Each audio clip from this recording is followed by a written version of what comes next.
How you guys doing today? Today I'm going to do something different. I'm actually going to read a story that I wrote. It's about my grandpa, and it's just a way to introduce my grandpa and the relationship that I had with him to you guys.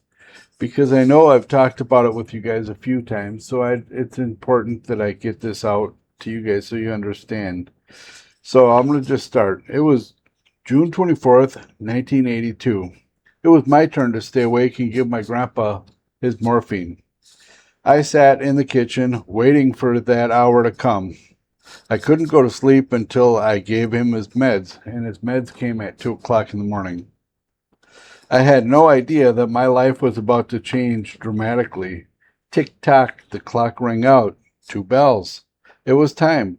I filled his syringe that you put liquid morphine in and just squirt it in his mouth, and it would just go in. And so I filled the syringe to the level that it was supposed to go, and I walked in to his room, and I could feel that something was different. It was just not right. It just didn't feel right. So I went over to my grandpa where he spent the last few months of his life, and I shook him, and he was stiff, he was cold. Immediately, my eyes swelled up.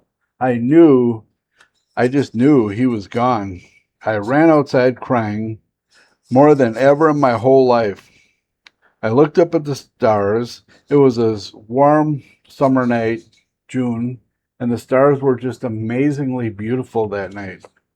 And I remember I went out and I looked up at them and I was crying, weeping, and I blamed God. I even cursed God for taking the only thing that I ever knew that I had. And yeah, he took them from me. He took them from me that night, June 24th, 1982. I stood out there for about a half hour just crying and angry and cursing God and cursing everything. And I swore to God that I would never ever feel unconditional love again in my life. I would not allow it. So I went back into the house where my grandpa lay dead. I was hurting in my heart. My grandpa had 2 quart-sized jars of liquid morphine. I grabbed one, and it was about half full, and I drank it. Then it was time to wake everyone up. And so I went in and got my stepmom and told her, Grandpa's dead. But when I told her, I was smiling. I didn't even realize that I was smiling. But I was. And she said, I can't believe you would joke about this at this stage of the game. I just can't believe that. And she had no idea that I was high as a kite. So she went and checked on him, and it's true, he was dead. So my first memory of my grandpa was when I was about 2 or 3. It was a warm summer day, and my grandpa was on vacation or something. He was a butcher. And we went outside, and he pushed me around the yard in a wheelbarrow. I remember looking up into his eyes and knowing unconditional love at that moment.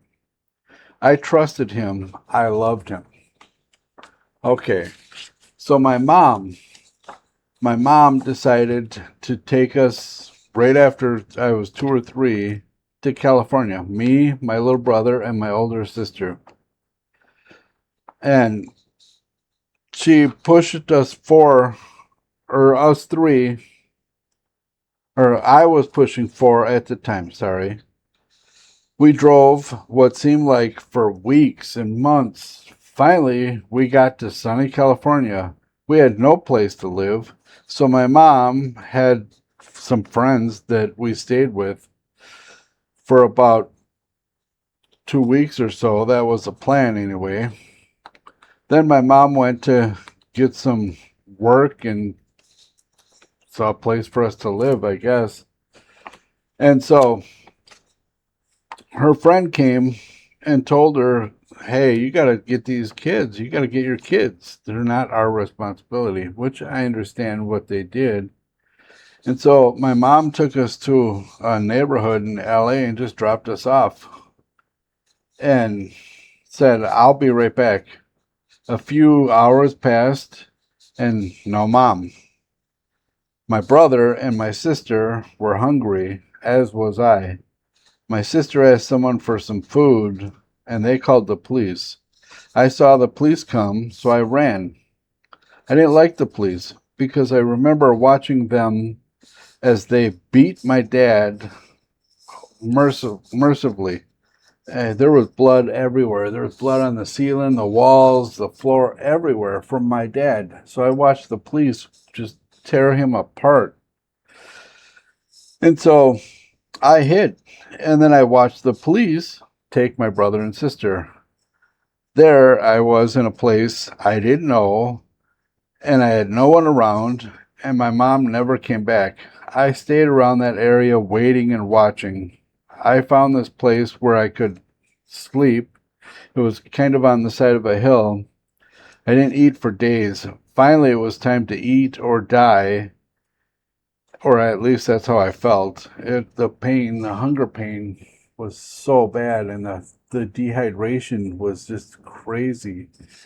And so I knew it was time to do something or I was going to die. I just felt it.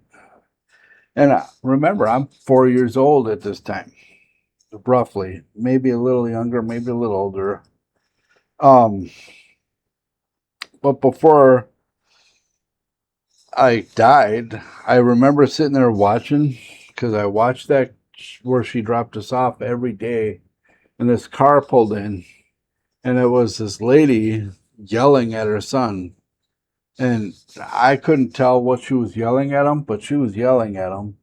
And I just watched the whole thing happen. And she got out of her car. She stopped and she got out of her car and she grabbed a bag and threw it in the dumpster. Well, and then she took off. And so I ran down and grabbed that bag. And it was a bag from Burger King. And it was a Happy Meal. And the kid only wanted the toy.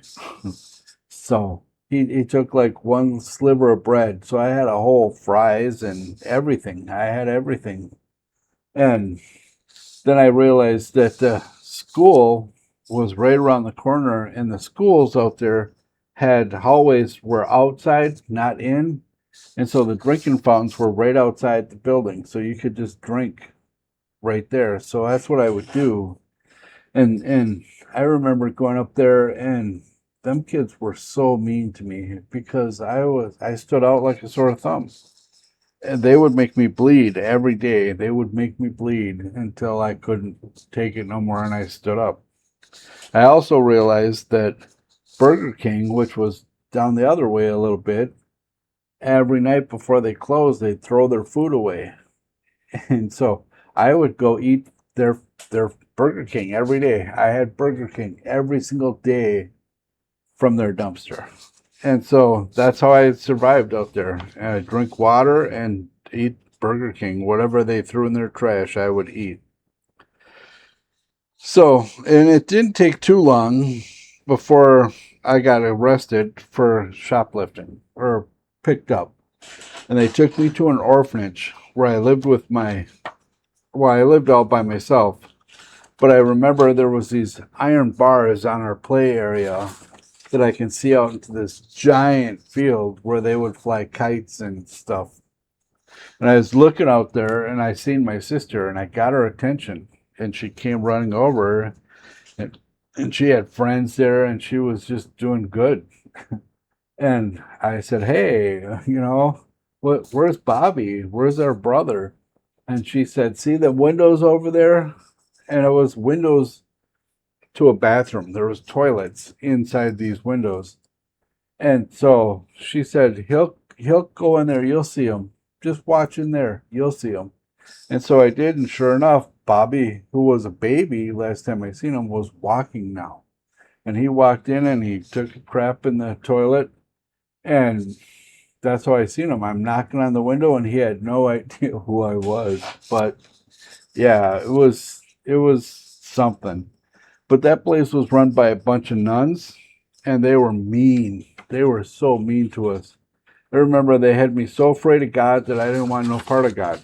I didn't want no part of that because they would, they would say every day to me, "Nobody wants you. God doesn't even want you. We're doing God's work by taking care of you. Nobody wants you.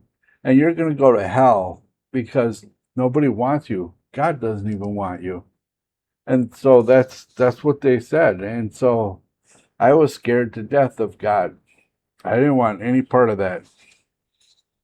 So eventually we got picked up by a Chicano foster home or something, and we went to live with them. And they were cool people. They loved the crap out of me. They spoiled me. I got bikes and toys, and I got everything. And all of a sudden one day, my grandma, my mom's mom, found out where we were and petitioned or whatever and got us adopted. She adopted us. Well, then they took us on a plane and we flew to Minnesota. It was February. I remember walking out of the airport, and that was just something. I don't remember snow before. And I remember going out there, and it was the coldest I've ever felt. I didn't even have a jacket. It was cold. It was freezing cold. And so we went to my grandma's house, and it was my grandma, my step grandpa, and his niece, daughter, or granddaughter. I don't know. I'm not sure exactly what she was. But them three lived together, and then they brought us three kids in. Well, my grandma hated my guts because I looked like my dad. That's what she said. And so I didn't go to school really before this, so I didn't have a brain to learn academics like that. I knew how to live out there on the street, but I didn't know how to read. I didn't know how to do math. I didn't know any of that. It wasn't my thing. So I remember I'm in school and they had me learning.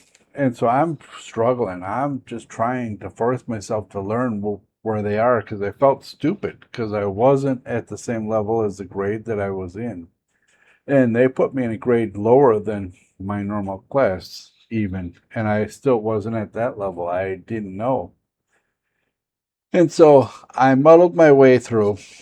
But my grandma would, I'd be studying and she'd walk by and just rip a handful of hair out of my head or just whip me or just hit me or whatever. She was just super mean.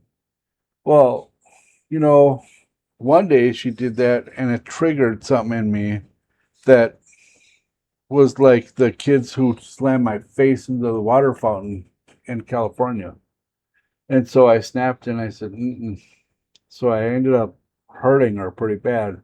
I kicked her down the stairs and she got her knee broke and her hip, I think, and some ribs. I don't know. I couldn't live there no more after that. But before that, her husband was a pedophile.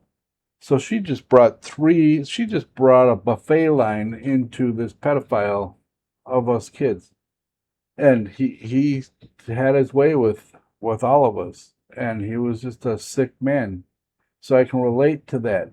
And I remember that after I kicked her down the stairs and couldn't go there, I did not like any of them there. I didn't want no part of it.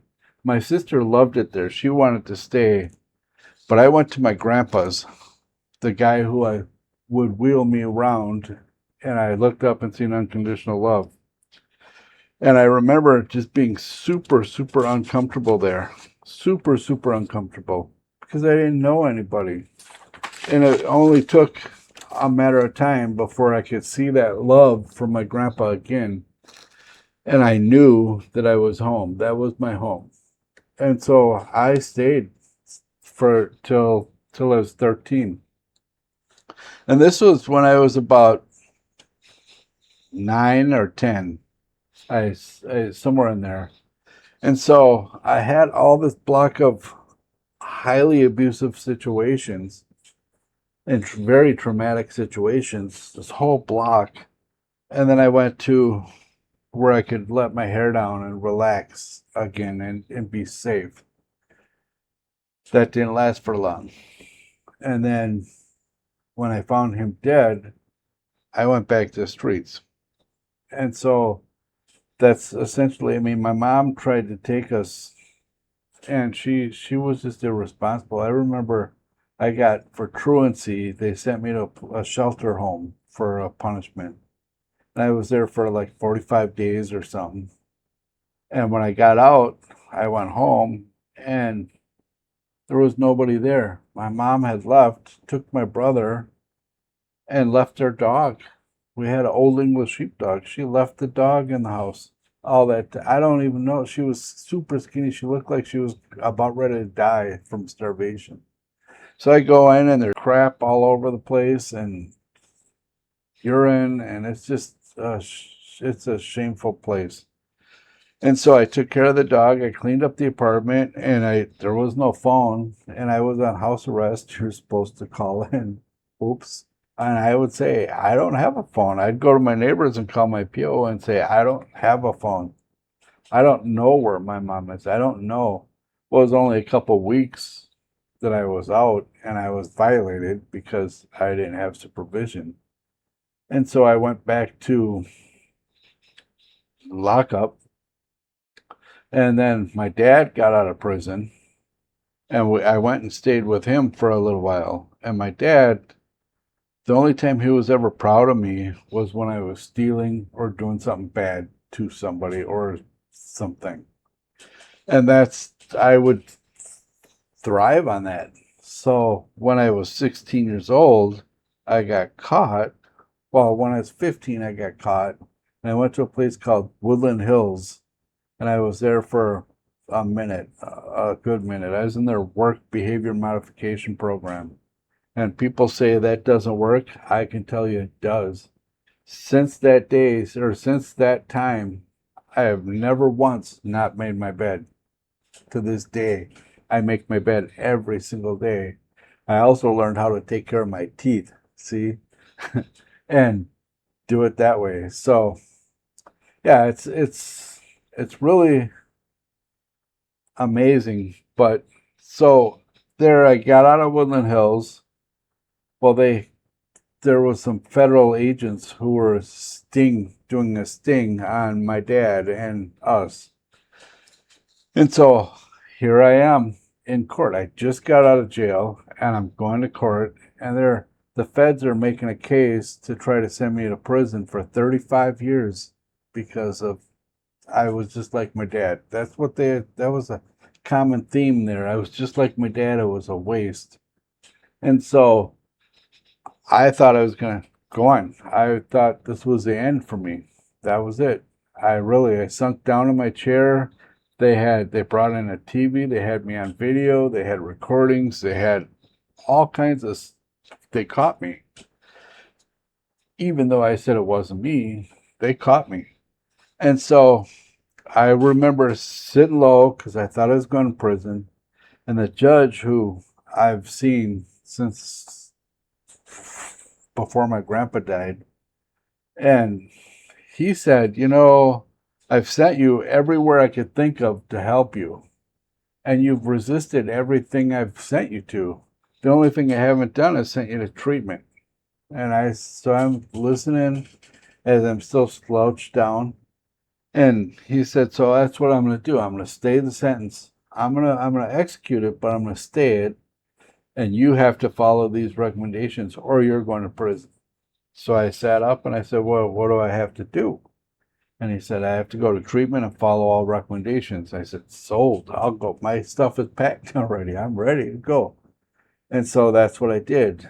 And now that was 40, a little over 41 and a half years ago. And I've been sober ever since that day. I still make my bed every day, and I've been completely sober. Completely sober. I mean, I drink coffee sometimes, and that's it. I don't smoke cigarettes anymore. I don't do anything like that. I'm just done with that.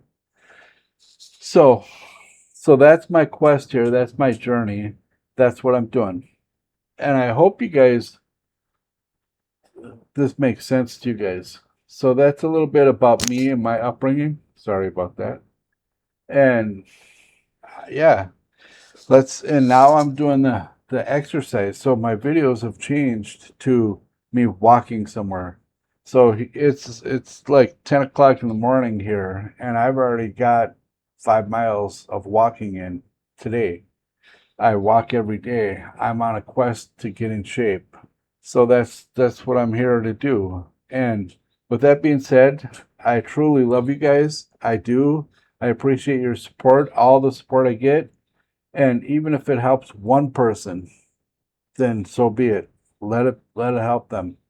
And I found Jesus, I found God, and that's what this whole channel is all about. And it's all about the physical transformation, the spiritual growth, all of that. I hope you guys enjoy it, and we will talk to you guys on the next one. Have a great day. Thanks for listening.